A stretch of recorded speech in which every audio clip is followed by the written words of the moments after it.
ಅಲ್ಲ, ಈ ಸಂದರ್ಭದಲ್ಲಿ one of the biggest fans ಯಾರು ಒಂದು ಏನಾರು ಮಾಡಿರೋದು ಫ್ಯಾನ್ ನಿಮಗೆ ಆಶ್ಚರ್ಯ ಆಗಿದ್ದು, ಖುಷಿ ಆಗಿದ್ದು? ಅಲ್ಲೂ ಸಿಕ್ಕಾಪಟ್ಟೆ ಇದೆ. ಅಂದ್ರೆ ಎಷ್ಟೊಂದು ಮರೆಯಕ್ಕಾಗದೇ ಇರುವಂತ ಘಟನೆಗಳಿದೆ. ಪ್ರತಿ ಸಲನೂ ಒಂದು ಹುಟ್ಟಿದಬ್ಬ ಇರ್ಬೋದು ಅಥವಾ ಒಂದು ಸಿನಿಮಾ ರಿಲೀಸ್ ಆದಾಗಿರ್ಬೋದು, ಅವ್ರದೇ ಆದಂತ ಒಂದೊಂದು ರೀತಿಯಲ್ಲಿ ಅವರೊಂದು ಖುಷಿಯನ್ನ ತೋರಿಸ್ಕೊಂತಾರೆ.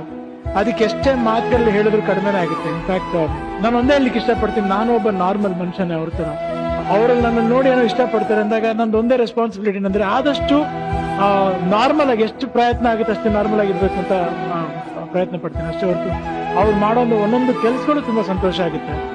ಎಲ್ಲದಕ್ಕಿಂತ ಹೆಚ್ಚಾಗಿ ಚಿಕ್ಕ ವಯಸ್ಸಿನ ಮಕ್ಕಳು ನಂದೊಂದು ಫೋಟೋ ನೋಡೋದಾಗಿರ್ಬೋದು ಅಥವಾ ಒಂದು ಆಡ್ ನೋಡ್ದಾಗಿರ್ಬೋದು, ಒಂದು ಹಾಡ್ ನೋಡ್ದಾಗಿರ್ಬೋದು, ಸಿನಿಮಾ ನೋಡ್ದಾಗಿರ್ಬೋದು, ಅವ್ರು ನಾನು ರೆಕಗ್ನೈಸ್ ಮಾಡ್ತಾರೆ. ಅದು ನನ್ನ ಫ್ರೆಂಡ್ ಮಕ್ಕಳೇ ಆಗಿರ್ಬೋದು ಅಥವಾ ನನ್ನ ಅಭಿಮಾನಿಗಳ ಮಕ್ಕಳೇ ಆಗಿರ್ಬೋದು ಅಥವಾ ರೋಡಲ್ಲಿ ನಾನೇ ಯಾವಾಗ ಹೋದಾಗ ಪಕ್ಕದ ಕಾರಲ್ಲಿ ಇರ್ಬೋದು, ಬೈಕಲ್ಲಿ ಇರ್ಬೋದು, ನಿಂತಿರೋ ಮಕ್ಳು ಇರ್ಬೋದು, ಅವ್ರು ಬಂದು ನಾನು ರೆಕಗ್ನೈಸ್ ಮಾಡಿ ಅಪ್ಪು ಅಂದಾಗ ಅದೊಂದು ಸಂತೋಷ ಆಗುತ್ತಲ್ಲ, ಅದೊಂದು ಆ ಸಂತೋಷಕ್ಕೆ ಏನ್ ಹೇಳೋದು ಅಂತಾನೆ ಗೊತ್ತಾಗಲ್ಲ.